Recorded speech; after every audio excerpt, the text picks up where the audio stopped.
Good morning, students. How are you? I hope all are you fine.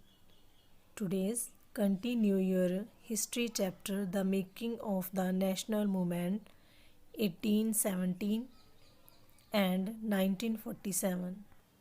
Today's we are going to discuss about your new topic. New topic name is People's Initiatives. That means ਲੋਕਾਂ ਦੀ movements ਲਈ ਪਹਿਲ. The non-cooperation movement remained non-violent at most of the places, but some people interpreted the message of Mahatma Gandhi in their own ways, mostly to suit their local grievances. ਜਿਹੜੀ non cooperation movement ਸ਼ੁਰੂ ਕੀਤੀ ਗਈ ਸੀ non violent ਸੀ. In the many cases people resisted the British rule non-violently. ਪਰ ਕੁਝ ਲੋਕ ਆਪਣੇ ਮੈਸੇਜਸ ਨੂੰ ਮਹਾਤਮਾ ਗਾਂਧੀ ਜੀ ਤੱਕ ਪਹੁੰਚਾਉਣਾ ਚਾਹੁੰਦੇ ਸਨ their own ways mostly suit their local grievances. Let us look at a few example like the Patidar peasants of Kheda in Gujarat organized non-violent campaigns against the high land revenue demand of the British. Next, the tribals and poor peasants in Guntur district, Andhra Pradesh, staged a number of forest satyagrahas to protest against the new forest laws. ਦੇਖੋ ਹੁਣ ਜਿਹੜੇ tribal ਸੀ ਔਰ poor ਪੀਜੈਂਟ ਸੀ ਗੁੰਤਾਰ district ਦੇ ਵਿੱਚ ਰਹਿ ਰਹੇ ਸਨ ਉਹਨਾਂ ਨੇ ਵੀ ਫੋਰੈਸਟ ਸੱਤਿਆਗ੍ਰਹਿ ਸ਼ੁਰੂ ਕੀਤਾ ਜੋ ਕਿ ਫੋਰੈਸਟ ਲਾਜ਼ ਬਣਾਏ ਗਏ ਸੀ ਬ੍ਰਿਟਿਸ਼ਰ ਵੱਲੋਂ ਇਸ ਦੇ against. Sometimes sending their cattle into forests without paying grazing fee. ਪਹਿਲਾਂ ਕੀ ਸੀ ਕਿ ਜਦੋਂ ਫੋਰੈਸਟ ਲਾਅ ਬਣੇ ਸੀ ਉਹਦੇ ਵਾਸਤੇ ਜਿਹੜੇ ਟਰਾਈਬਲ ਸੀ ਜਿਹੜੇ ਡਵਿਲਰ ਸੀ ਉਹਨਾਂ ਨੂੰ ਰੈਵਨਿਊ ਪੇ ਕਰਨਾ ਪੈਂਦਾ ਸੀ ਟੈਕਸ ਪੇ ਕਰਨਾ ਪੈਂਦਾ ਸੀ. ਬਟ ਹੁਣ ਇਸ ਚੀਜ਼ ਦਾ ਪ੍ਰੋਟੈਸਟ ਕਰਨ ਵਾਸਤੇ ਉਹਨਾਂ ਨੇ ਬਿਨਾਂ ਕਿਸੇ ਫੀਸ ਦੇ ਆਪਣੀ ਜਿਹੜੀ ਕੈਟਲ ਸੀ ਉਹਨਾਂ ਨੂੰ ਚਰਨ ਵਾਸਤੇ ਜੰਗਲ ਦੇ ਵਿੱਚ ਛੱਡ ਦਿੱਤਾ ਸੀ. The Khilafat non cooperation movement give innumerous support in Sindh and Bengal. ਦੇਖੋ ਜੋ ਖਿਲਾਫਤ ਨਾਨ ਕੋਪਰੇਸ਼ਨ ਮੂਵਮੈਂਟ ਸ਼ੁਰੂ ਕੀਤਾ ਗਿਆ ਸੀ ਇਹਦੇ ਵਿੱਚ ਬਹੁਤ ਜ਼ਿਆਦਾ ਸਪੋਰਟ ਕੀਤਾ ਕਿਹੜੀਆਂ ਸਟੇਟ ਨੇ ਸਿੰਧ ਅਤੇ ਬੰਗਾਲ ਨੇ. ਹੁਣ ਜਿਹੜੇ ਸਿੰਧ ਦੇ ਵਿੱਚ ਰਹਿ ਰਹੇ ਮੁਸਲਿਮ ਟਰੇਡਰ ਸੀ peasants are a very enthusiastic about the Khilafat call. In Punjab the Akali agitation of Sikhs demanded to remove the corrupt mahants from gurdwaras. Punjab ਦੇ ਵਿੱਚ ਜੋ ਅਕਾਲੀ ਮੂਵਮੈਂਟ ਸ਼ੁਰੂ ਹੋਈ ਸੀ ਉਹ ਕਿਸ ਵਾਸਤੇ ਹੋਈ ਸੀ ਕਿ ਜਿਹੜੇ ਕਰਪਟ ਮਹੰਤ ਸੀ ਉਹਨਾਂ ਨੂੰ ਰਿਮੂਵ ਕਰਨਾ ਸੀ. Supported by the British from their gurdwaras. ਜਿਹੜੇ ਗੁਰਦੁਆਰਾਜ਼ ਦੇ ਵਿੱਚ ਮਹੰਤਾਂ ਨੂੰ ਰੱਖਿਆ ਗਿਆ ਸੀ ਇਹਨਾਂ ਨੂੰ ਸਪੋਰਟ ਕੌਣ ਕਰ ਰਿਹਾ ਸੀ ਬ੍ਰਿਟਿਸ਼ਰ. ਇਸ ਲਈ ਇਹ ਕਰਪਟ ਹੋਏ ਸਨ ਅਤੇ ਇਹਨਾਂ ਨੂੰ ਗੁਰਦੁਆਰਾ ਵਿੱਚੋਂ ਹਟਾਉਣ ਲਈ ਇਹ ਮੂਵਮੈਂਟ ਸ਼ੁਰੂ ਕੀਤੀ ਗਈ. In Assam, the tea garden labourers demanded a big hike in their wages. Assam ਦੇ ਵਿੱਚ ਜੋ ਲੇਬਰਰ ਸੀ ਉਹਨਾਂ ਦੀ ਡਿਮਾਂਡ ਕੀ ਸੀ ਉਹ ਚਾਹੁੰਦੇ ਸਨ a big increase in their wages. ਉਹਨਾਂ ਦੀ ਜਿਹੜੀ ਵੇਜਿਸ ਆ ਜਿਹੜਾ ਮਿਹਨਤਾਨਾ ਵਾ ਉਹ ਵਧਾ ਦਿੱਤਾ ਜਾਵੇ. ਇਸ ਵਾਸਤੇ ਦੇ ਸ਼ਾਊਟਡ ਦਾ ਸਲੋਗਨ ਗਾਂਧੀ ਮਹਾਰਾਜ ਕੀ ਜੈ. ਇਨ ਮੈਨੀ folk songs of Assam, Gandhi ji was referred to as Gandhi Raja. Next, the happening of 1922 and 1929. Chauri Chaura in February 1922, a police station in Chauri Chaura was set on fire by a crowd.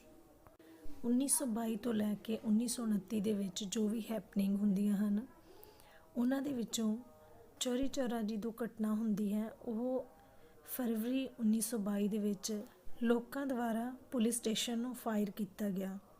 The peasants war retaliating against police firing on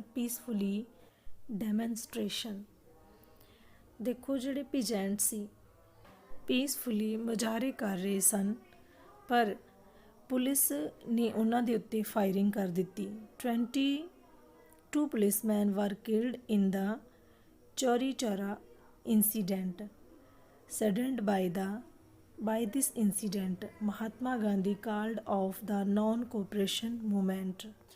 After that, Gandhiji followers wanted to take on constructive work in the rural areas to increase the base for the Congress.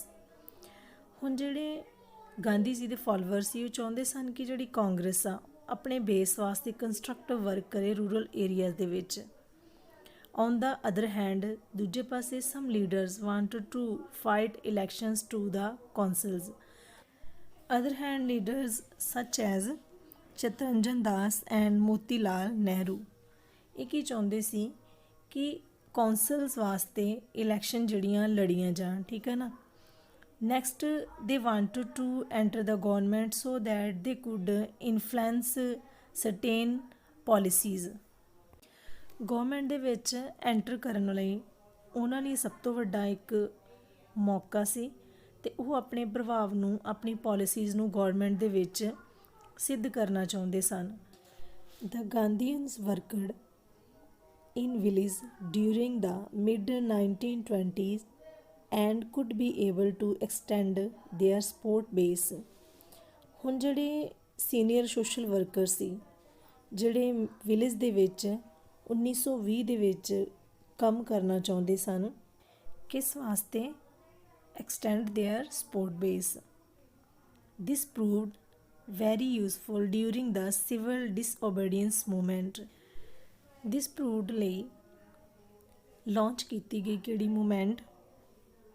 disobedience movement. Two important development of the mid-1920 were a formation of Rashtriya Swayamsevak Sangh known as a RSS and the Communist Party of India were formed during the mid-1920s. The revolutionary leader Bhagat Singh was also active in this period. ਇਸੇ period ਦੌਰਾਨ ਰਾਸ਼ਟਰੀ ਸਵੈ ਸੇਵਕ ਸੰਘ ਅਤੇ ਉਸ ਤੋਂ ਬਾਅਦ communist party ਜਿਹੜੀ ਸੀ ਫਾਰਮਡ ਹੋਈਆਂ, ਠੀਕ ਹੈ। ਨੈਕਸਟ ਇਸ ਦੇ ਵਿੱਚ ਭਗਤ ਸਿੰਘ ਵਰਗੇ ਲੀਡਰ ਸੀ ਜਿਹੜੇ ਉਹ ਵੀ ਐਕਟਿਵ ਹੋਏ ਸਨ। Simon the British government decided to send a commission in 1927।